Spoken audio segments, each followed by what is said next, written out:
Balik badan, Pak Eko. Coba balik badan, bajunya kotor. Oke.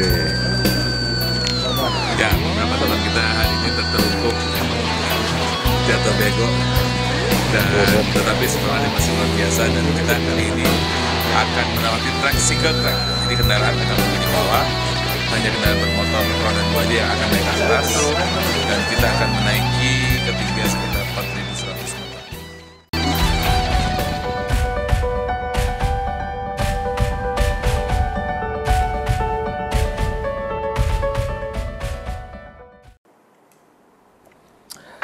Oke guys, kita ketemu lagi dengan Wijaya Kusuma di acara Ngotot, vlog tentang perjalanan dan otomotif, dan vlog itu adalah bernama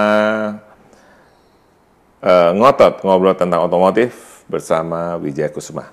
Baik, pada episode yang sebelumnya kita cerita tentang perjalanan dari hari pertama hingga hari keempat. Nah, kita ingin ceritakan perjalanan yang selanjutnya, dari hari kelima, keenam, dan seterusnya, dan juga hal-hal yang menarik di dalam perjalanan menuju ke Himalaya. Baik, di hari kelima kita menuju ke Leyte. Leyte itu adalah kota kecil, bukan kota sebenarnya, jadi desa yang terletak di dekat Bandara Jomsom. Ada bandara yang sangat kecil di sana. Biasanya bandara ini digunakan untuk para pendaki yang menuju ke Annapurna. Nah, mereka turunnya di Jomsom ini. Nah, di atas Jomsom, kira-kira mungkin jaraknya sekitar 200 km dari Jomsom ini, ada kota kecil yang namanya Leyte. Nah, walaupun kota ini jaraknya tidak begitu jauh dari Jomsom, tetapi jalan menuju ke kota Leyte ini mempunyai tantangan tersendiri. Di samping sudah ketiganya sekitar 3.800, jalannya sangat licin karena sudah mulai bersalju, dan jalannya terbuat dari jalan tanah atau gravel, jalan setapak, dan pastinya kiri kanannya tandus, tidak ada tanaman, terus kemudian vegetasi sudah berubah. Terus kemudian kita akan merasakan jalan yang berpasir dan juga lumpur yang diselingi dengan bebatuan. Dan hujan terus menurun di situ, dan kami merasakan bahwa teman-teman udah mulai satu persatu jatuh. Jatuh karena licin, terus kemudian ya ada beberapa teman yang memar karena situasi jalannya walaupun licin itu mengakibatkan mereka jatuh, tapi karena kecepatannya tidak terlalu cepat, mereka tidak mengalami cedera yang parah, gitu. Nah, akhirnya sampailah kita di daerah namanya Palyak, di daerah Muktinat, di mana Muktinat ini sangat terkenal dengan kuil Buddha yang tertua di Nepal. Nah, biasanya masyarakat Nepal sebelum memasuki musim semi, mereka berdoa di kuil Buddha ini untuk memohon keselamatan, kesejahteraan, jodoh, dan seterusnya. Nah, di sini kita istirahat sejenak, terus kita diskusi dengan teman-teman apakah kita akan lebih tinggi lagi, tapi teman-teman menyarankan bahwa sebaiknya kita turun, karena pas waktu kita sampai di Muktinat, sampai di Palyak ini, kendaraan sudah mulai mengalami banyak kerusakan karena kita berhari-hari menggunakan motor di jalan yang tidak beraspal, dan mengakibatkan motor itu banyak yang rusak, gitu. Nah, karena suhu yang dingin mengakibatkan motor itu pun mengalami kesulitan untuk starter, gitu. Kita harus menghidupin cok. Ada beberapa yang menggunakan karburator, ada yang menggunakan injeksi. Nah, yang injeksi pun mengalami kesulitan karena bahan bakarnya sudah mulai mengental, dan bahan bakarnya sudah mulai tidak lancar untuk masuk ke ruang bakar. Nah, ini mengakibatkan kita harus berkali-kali untuk menghidupkan, memanaskan bensinnya supaya bensin bisa masuk ke dalam karburator dan motor bisa dihidupkan. Nah, setelah kita sampai di Muktinat, kemudian kita memutuskan untuk pulang, kita melewati gurun pasir yang sangat luas dan pemandangannya sangat indah. Terlihat di kejauhan itu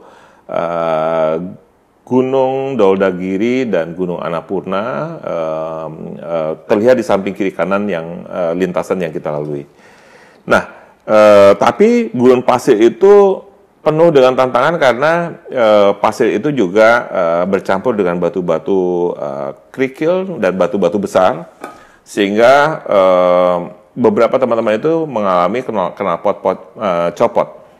Knalpot copot ada 3 motor. Bahkan ada teman saya namanya Bang Ai, dia itu sampai harus ganti ban sebanyak 9 kali. Nah, batu yang terdapat di hamparan pasir itu juga batunya agak cukup tajam sehingga mengakibatkan kerusakan pada ban motor teman-teman. Dan ganti ban biasalah itu bocor. Bahkan ada beberapa teman yang pijakan remnya copot, knalpot copot, pusat copot, dan kebocoran ban itu tidak terhitung lagi sampai akhirnya ban serep yang kita bawa sebanyak 10 itu habis. Nah, habis bannya, gitu. Ya ini suatu pengalaman yang luar biasa buat kita. Perjalanan ini benar-benar sangat menarik. Karena pertama pemandangan yang disuguhkan begitu bagus, kedua rute yang kita lewati juga sungguh menantang. Dan untuk sampai ke Nepal ini ada 2 izin yang harus diurus. Pertama tentunya visa bisa diurus secara visa on arrival. Kemudian untuk naik ke Annapurna ada 2 izin yang harus diurus. Jadi mohon maaf, jadi harus ada 3 izin yang harus diurus. Pertama visa, kedua TIMS Tourism Information Management System khusus untuk izin di daerah wisata sampai ketinggian tertentu. Terus kemudian makin kita ke atas pada ketinggian 3000 kita ada border di mana kita harus menyampaikan izin Annapurna Conservation Area Permit atau ACAP. Nah, 2 izin ini harus kita ajukan sebelum kita mendaki ke Annapurna. Jadi ada 2 izin yang kita harus ajukan. Pertama adalah TIMS, Tourism Information Management System, Nepal. Kemudian yang kedua adalah ACAP, Annapurna Conservation Area Permit. Nah, setiap orang yang melintasi border di ACAPS, ya, itu ada penjagaannya, mereka akan dihitung jumlah mereka yang berangkat dan mereka yang pulang. Apabila mereka itu jumlah yang berangkat dan yang pulang berbeda jumlahnya, atau mereka yang melapor itu tidak melapor dalam waktu 14 hari, biasanya akan dicari oleh tim rescue di negara Nepal tersebut.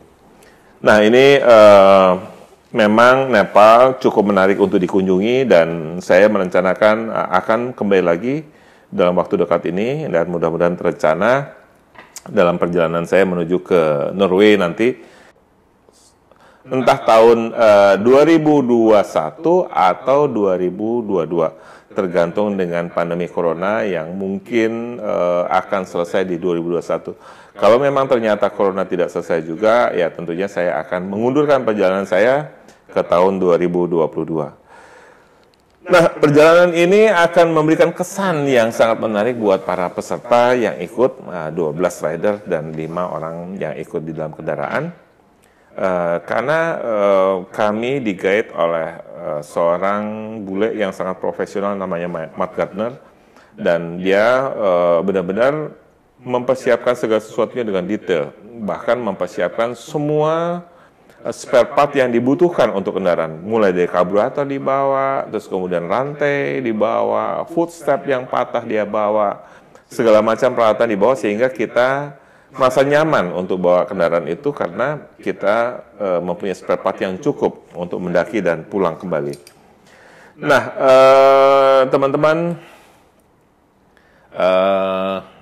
teman-teman atau guys yang nonton vlog ini, kalau Anda ingin mengetahui lebih lanjut tentang perjalanan saya, ikuti channel ini di bawah ini.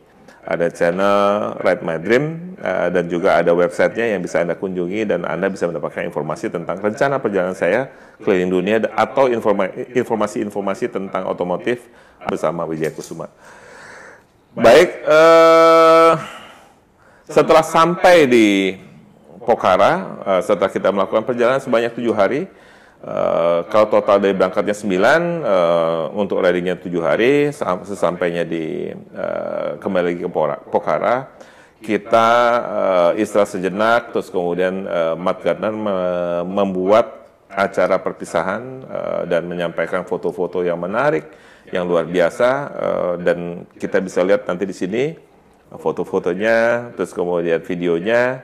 Dan kalau misalnya Anda tertarik untuk pergi ke sana, kami siap untuk menjadi guide Anda untuk ke Nepal, atau Anda misalnya ingin ke India melalui Manali menuju Leh, saya juga siap, atau tim kami siap untuk mendampingi Anda menjadi guide perjalanan Anda untuk mendaki ke Gunung Himalaya. Demikian bincang-bincang saya berkaitan dengan perjalanan menuju Himalaya yang sangat eksotik, yang sangat menarik, bersama saya Wijaya Kusuma di dalam channel Ngotot, ngobrol tentang otomotif, yang menceritakan tentang perjalanan otomotif, traveling, dan rencana perjalanan saya untuk riding keliling dunia di tahun 2021 atau 2022. Demikian bincang kita hari ini, sampai ketemu di vlog berikutnya di acara Ngotot, ngobrol tentang otomotif.